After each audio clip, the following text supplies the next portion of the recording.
आज supreme court of Pakistan ने आइन के आर्टिकल 62(1)(f) के तहत ताहयात नाअहली को ख़त्म कर दिया है, जिसके बाद नवाज शरीफ इलेक्शन लड़ पाएंगे। लेकिन क्या इमरान खान भी इलेक्शन लड़ पाएंगे, ये मैं आपको इस वीडियो में बताऊंगा। अस्सलाम वालेकुम, मेरा नाम आमिर मजीद है और मैं समर डिजिटल में रिपोर्टर हूँ। साल 2018 से पाकिस्तान में एक मौजू हमेशा ज़ेर बहस है कि आइन का आर्टिकल 62(1)(f) ये कहता है कि अगर कोई शख्स सादिक और अमीन नहीं है तो वो पब्लिक ऑफिस नहीं होल्ड कर सकता। इस बहस का आगाज़ नवाज शरीफ की नाअहली से हुआ। अप्रैल 2018 में सुप्रीम कोर्ट ऑफ पाकिस्तान से फैसला आया कि नवाज शरीफ सादिक और अमीन नहीं हैं, जिसके बाद उनको ताहयात नाअहल करार दे दिया गया। इसके बावजूद भी जो सियासी पंडित थे वो अंदाजे लगा रहे थे कि ये फैसला बरकरार नहीं रह पाएगा और नवाज शरीफ इलेक्शन लड़ेंगे। लेकिन 2018 में समीउल्लाह बलोच केस में सुप्रीम कोर्ट ने ये बात वाज़े कर दी कि आर्टिकल 62(1)(f) के तहत जो नाअहली है वो ताहयात है। गुज़िश्ता साल के आखिर में जब नवाज शरीफ पाकिस्तान आ रहे थे तो पूरी कौम ये सोच रही थी कि नारे लगाए जा रहे हैं कि वज़ीर आज़म नवाज शरीफ, वज़ीर आज़म नवाज शरीफ, और उनके ज़हनों में एक सवाल था कि सुप्रीम कोर्ट ऑफ पाकिस्तान ने उनको ताहयात नाअहल करार दिया है, वो कैसे इलेक्शन लड़ेंगे, वो कैसे वज़ीर आज़म बनेंगे। हमारे जहन में भी यही सवाल था कि सुप्रीम कोर्ट ऑफ पाकिस्तान ने उनको ताहयात नाअहल करार दे दिया है, वो इलेक्शन कैसे लड़ेंगे। अच्छा, एक तो नवाज शरीफ को सुप्रीम कोर्ट ऑफ पाकिस्तान ने मुतफ़िक़ा तौर पर नाअहल करार दिया और फिर उसके बाद 2018 में समीउल्लाह बलोच वाले केस में सुप्रीम कोर्ट ने इस बात की वजाहत कर दी कि आर्टिकल 62(1)(f) के तहत नाअहली ताहयात होगी। लेकिन इसके बावजूद भी नारे लग रहे थे कि वज़ीर आज़म नवाज शरीफ, वज़ीर आज़म नवाज शरीफ। हमने जो मुस्लिम लीग नून के रहनुमा थे उनसे बात की, उनसे मालूम किया कि नवाज शरीफ साहब तो ताहयात नाअहल है, वो इलेक्शन कैसे लड़ेंगे।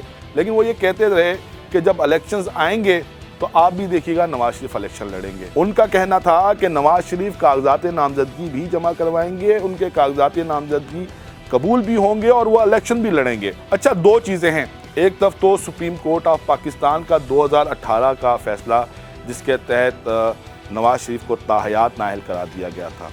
दूसरा, जून 2023 में एक कानून साजी की गई, एक तरमीम की गई इलेक्शन एक्ट 2017 में, जिसके तहत आर्टिकल 62(1)(f) के तहत जो ताहयात नाअहली थी उसकी मुद्दत मुकर्रर की गई, उसकी मुद्दत 5 साल मुकर्रर की गई। और फिर ऐसा ही हुआ कि वक्त आया, नवाज शरीफ ने अपने नॉमिनेशंस पेपर जमा करवाए। अच्छा, खाली नवाज शरीफ नहीं, जहांगीर खान तरीन भी, उनको भी सुप्रीम कोर्ट ऑफ पाकिस्तान ने ताहयात नाअहल करार दिया था।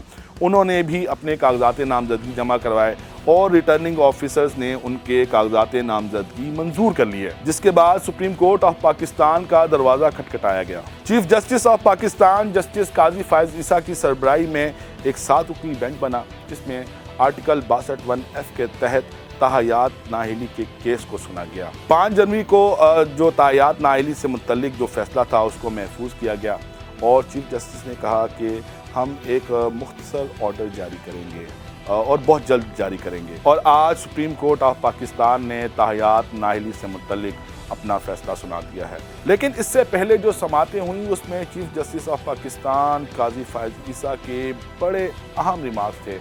चीफ जस्टिस ने कहा कि आइन क्या है, आइन क्या कहता है, बुनियादी हकूक़ की खिलाफ वर्जी क्या है।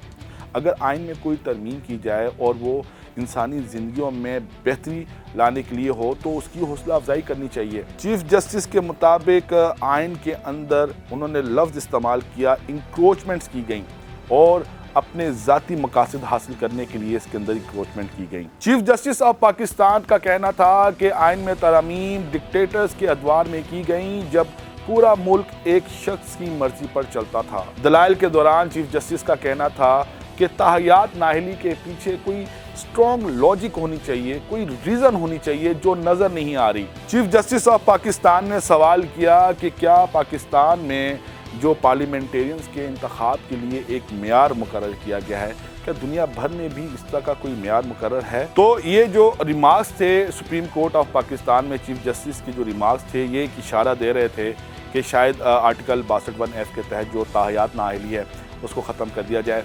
और आज ऐसा ही हुआ कि सुप्रीम कोर्ट ऑफ पाकिस्तान की तरफ से फ़ैसला आया है। 6-1 का ये फ़ैसला है। 6 जजेस बशमूल चीफ जस्टिस ऑफ पाकिस्तान हैं, उन्होंने ताहयात नाअहली को ख़त्म किया है। एक मोअज़्ज़िज़ जज हैं जस्टिस याह्या आफरीदी, जिन्होंने अपना इख्तिलाफी नोट इस मुख्तसर ऑर्डर के साथ लिफ्ट किया है। इस फैसले के बाद नवाज शरीफ इलेक्शन लड़ेंगे, जहांगीर खान तरीन इलेक्शन लड़ेंगे, लेकिन क्या इमरान खान इलेक्शन लड़ पाएंगे? इसका जवाब है कि इमरान खान इलेक्शन नहीं लड़ पाएंगे। इसकी चंद वजूहात हैं। सुप्रीम कोर्ट ऑफ पाकिस्तान ने नवाज शरीफ को अप्रैल 2018 में आर्टिकल 62(1)(f) के तहत ताहयात नाअहल करार दिया था और उनकी जो 5 साला मुद्दत है, जो इलेक्शन एक्ट 2017 में बयान कर दी गई है, 5 साला मुद्दत है, वो पूरी हो चुकी है। इसी तरह जहांगीर खान तरीन की भी जो 5 साला मुद्दत है नाअहली की, वो ख़त्म हो चुकी है। लेकिन इमरान खान को इलेक्शन कमीशन ऑफ पाकिस्तान ने गुज़िश्ता साल यानी अगस्त 2023 में 5 साल के लिए नाअहल करार दिया है, तो वो इलेक्शन नहीं लड़ पाएंगे। लेकिन सुप्रीम कोर्ट का ताहयात नाअहली से मुतल्लिक ये फैसला, इससे अभी तो मुस्तफ़ीद होंगे नवाज शरीफ, जहांगीर खान तरीन, लेकिन मुस्तकबिल में इमरान खान भी इससे मुस्तफ़ीद होंगे। इस वीडियो पर अपना फीडबैक ज़रूर दीजिएगा। अपना ख्याल रखिएगा। अल्लाह हाफ़िज़।